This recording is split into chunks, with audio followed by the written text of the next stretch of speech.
Today, we will be talking about how to do multivariate analysis using JMP. The first topic we want to cover today, to give you a general information on what we will be covering today, is we will be covering multivariate analysis, we will cover clustering, then we'll jump into principal components analysis, then we will do an example of factor analysis, and we'll finish up with discriminant analysis. So just to get started with the multivariate analysis, let's open up a data set. The multivariate analysis might be useful. The data set I have is a body measurements data set where we have information about different body measurements which has a person's weight, the length of forearm, biceps, chest, neck, shoulder, waist, height, calf, thigh, and head. So these are kind of like body measurements they collected and trying to identify if there's any way to classify these elements. If I weren't doing multivariate analysis, the way I would approach this, first I would look at the distribution of data, like what's on my data set. Let's just look at distribution first. And then I can see how the mass is distributed, what my average weight is about 73 kilograms, and my average forearm, average biceps. And I can look at these individually and then try to see if I can conclude anything.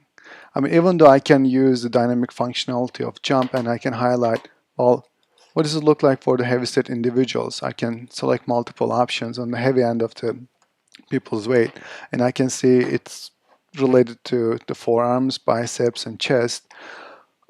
But if I scroll over, I don't really understand about, there doesn't look like a correlation with the height. And I can scroll over more, thigh or head sizes, there is not really a relationship. So distribution doesn't really help me much in this case. But what other options I will have, then I will look into try to build graphs to see if there's any kind of correlation that I can spot, and I can divide our weight versus forearm or neck or chest or biceps or anything else. But the problem with this is, in this case, I have 11 columns, and combination of these 11 columns, then I will have to be looking at least 120 different combinations. So if there's any kind of correlation between the two. To make that process easier for us, we have the multivariate platform built in. So if I run the multivariate platform, and I can see what it looks like, and I can see all those variables that I selected, and I can look at their correlation. They're color coded. You can see the negative elements are red and the positive elements are on the blue side. So you can visually identify what the differences are. And you can also see a scatter plot of if there is any kind of relationship between each of these body measurements that we collected. And what we're looking for here is that we're looking for a narrow ellipse leaning toward any direction, and that would give me information about if there is a direct positive correlation or negative correlation between each of those variables. And I can identify this. I also wanted to show you is that you can build a filter so you can see if this correlation changes for people with different weight groups. And if I extend this to whole weight groups, and you see there is a positive correlation between weight and the forearm and biceps. But if I go on to heavier set individuals like we were looking at before, those correlation they don't necessarily hold, and they change. I mean, if you notice it as I move these along, those correlation changes for different weight groups. So there's something here that I want to explore, and that will be your job while you're doing your analysis. But let me show you how I got to this report that I'm presenting right now.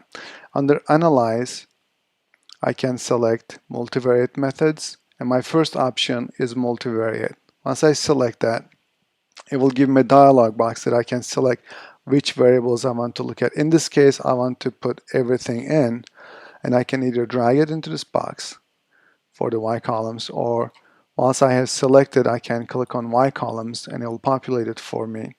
And next thing I will do is OK.